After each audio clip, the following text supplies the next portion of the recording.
Okay, guys, it is time for your almost weekly internet historian video. You guys really like these, so I'm just going to continue doing them. This one is the failure of Fyre Festival.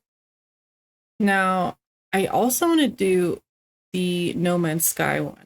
It is an hour long, so I do have to plan some extra time to get that one done. But for now, we're going to do the Fyre Festival. It's probably hilarious, so let's get started.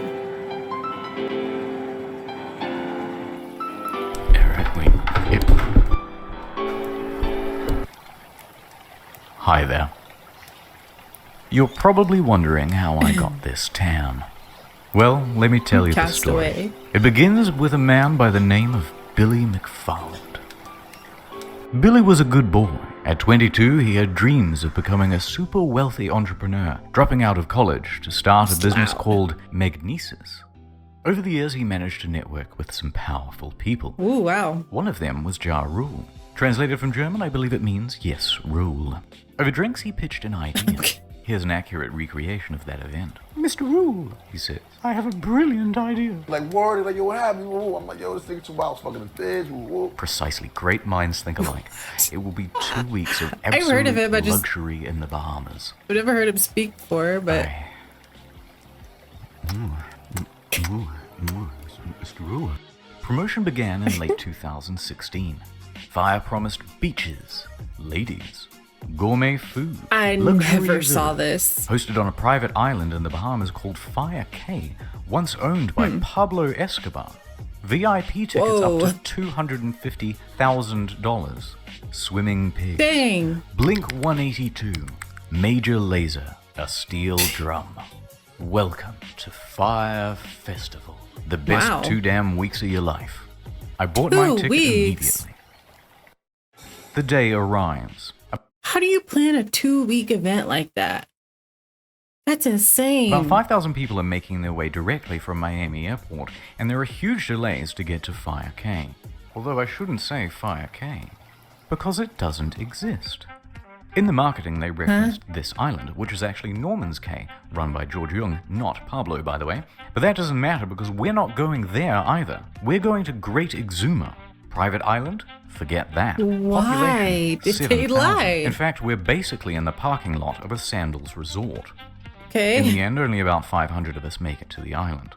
The remaining customers' flights are cancelled.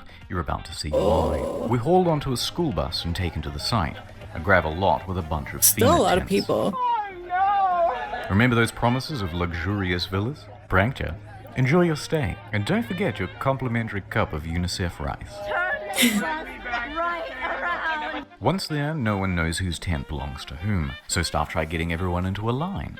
Then they abandon that idea. This is already a and tell everyone it's disaster. a free-for-all. The people whose flights got canceled, they're lucky. Good, you know. Expecting they should a be party, happy. this guy took all of his drugs on the flight over. He's the only one having any fun. Yeah. Everyone else is grumpy because it's been 5 hours and there's no food. In lieu of food, What is staff happening decide to start here? handing out tons of free tequila. This only exacerbates problems. Of Once the food does course. arrive, it's just as delectable as promised though. Gourmet craft single there.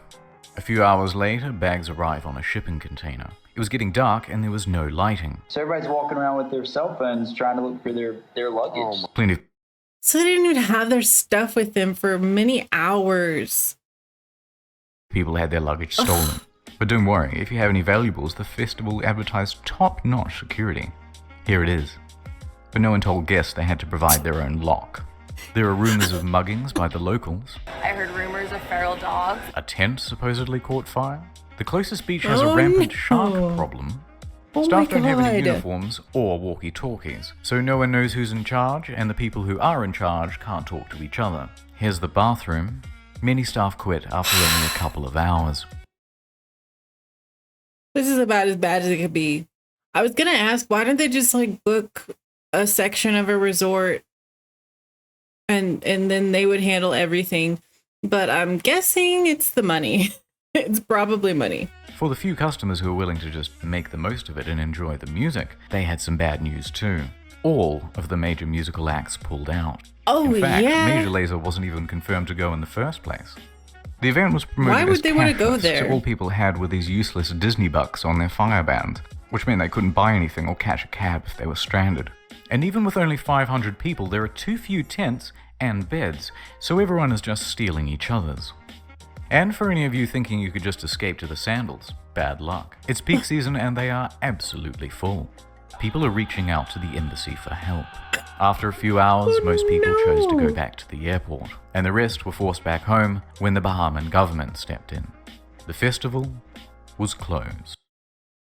What is happening? Not one thing has gone well. But Not the a exodus from the thing. island made its own problems. Guests It'd be spent a hours nightmare getting out. dehydrated and hung over in a hot building. Why staff locked the door isn't entirely known. But one girl fainted before Because they were wanted you out of the country, I bet. finally reopened. Everyone gets home They and that fainted. was the end of it. Except for me. I was rescuing someone, helping them out, and I got lost in the woods.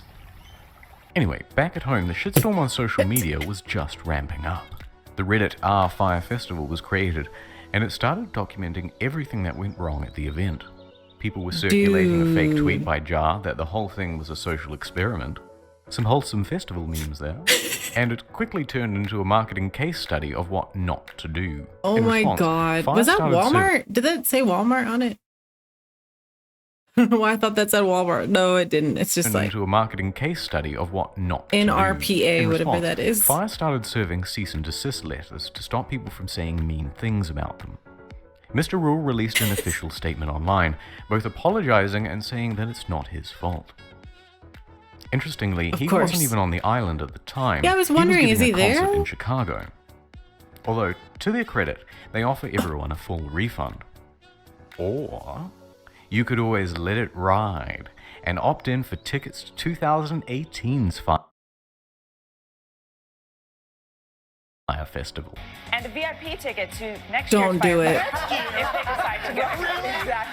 Exactly. Meanwhile, Billy is on full damage don't do control. it.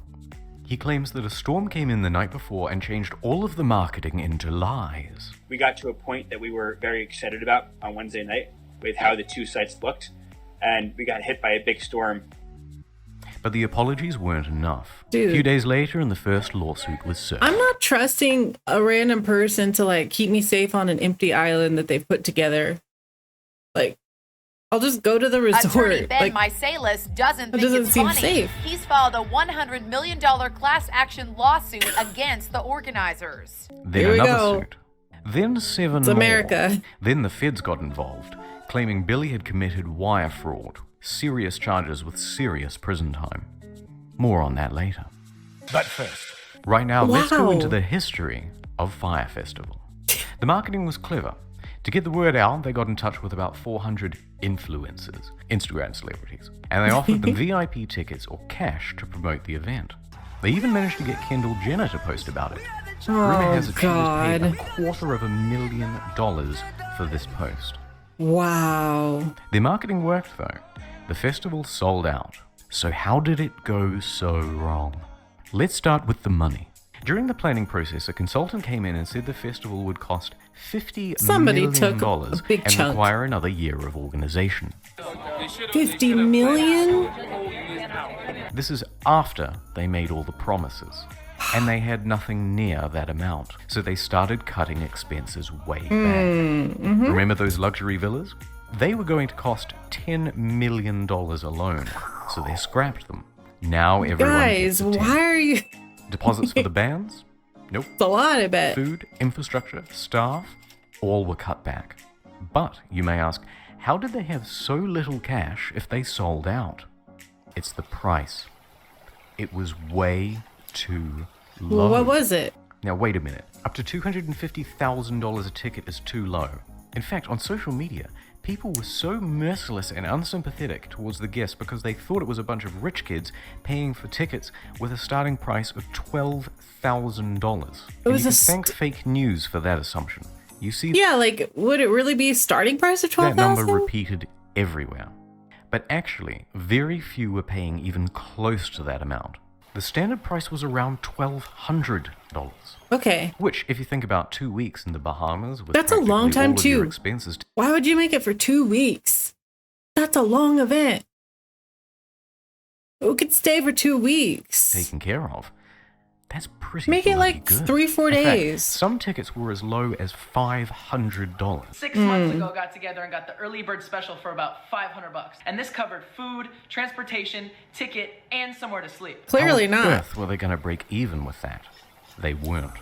And on the flip side, there's no proof whatsoever that anyone purchased a $250,000 ticket. They just put it there, hoping So someone would buy basically, it. they're stuffed. Billy has to start taking tough short-term loans just to keep afloat. Which, by the way, is why they did the Fyre bans. It was to raise cash. It's reported that up to $2 million in Firebucks in-game currency was spent in the lead-up to the event. The rule about currency like that is you don't notice that it's a lot of money. Like, look at these. What the heck is that? That might not be the actual thing that they bought off of, but you get the This wasn't even point. close to enough. Practically broke, and with the event only a few weeks away, the more experienced staff suggested postponing. But thanks to those short-term loans, he couldn't. So he insisted on going forward. Those staff tried to control the damage by Wow, he telling is celebrities really and public broke from figures that. not to go. How was the Fyre Festival?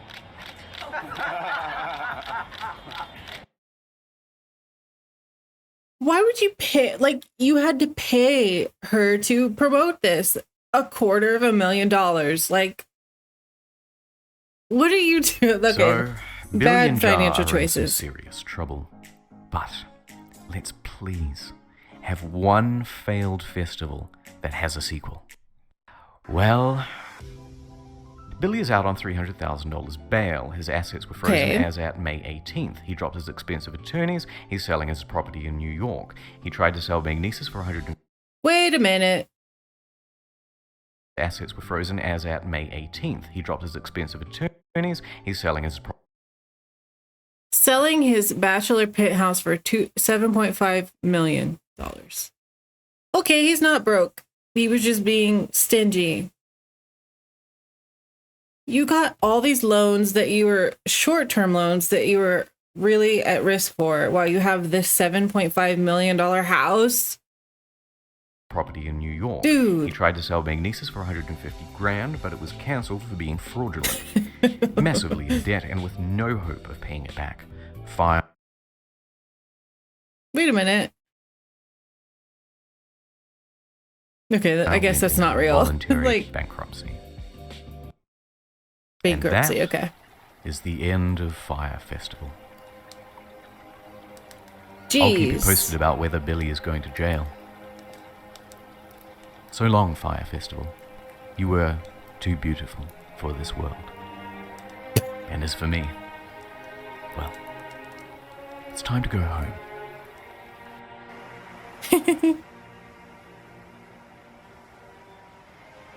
No way you're gonna do the thing. Okay. I thought he was gonna do the Wilson thing. Okay, so I'm looking up what happened to Billy McFarland. Okay, it says he ended up in a federal prison for 4 years after bilking investors and ticket buyers out of more than $26 million. Now McFarland, who was released back into the world in March 2022 and still owes that money in restitution, oh my gosh, is resurrecting his dream of putting on a bigger and better Caribbean Coachella with the unveiling of Fyre Festival 2. What is wrong with him? On Sunday, he took to YouTube to announce that tickets for the extravaganza, slated sometime in December 2024, were officially up for grabs at $4.99 a pop. It's just $4.99. What are you going to be doing? Oh, the latest post on him was a month ago that says, Fyre Fest fraudster Billy McFarland sued for new $650,000 fraud. If anyone buys tickets to this, it's your fault. Whatever happens. Who would ever buy anything from this guy again? Don't buy anything from him. This video was only 11 minutes, but it had so much information packed into it. It was really good. I will leave this link in the description if you want to go watch it for yourself without me blabbing at you. Go and give it a like, and I will see you in the next one.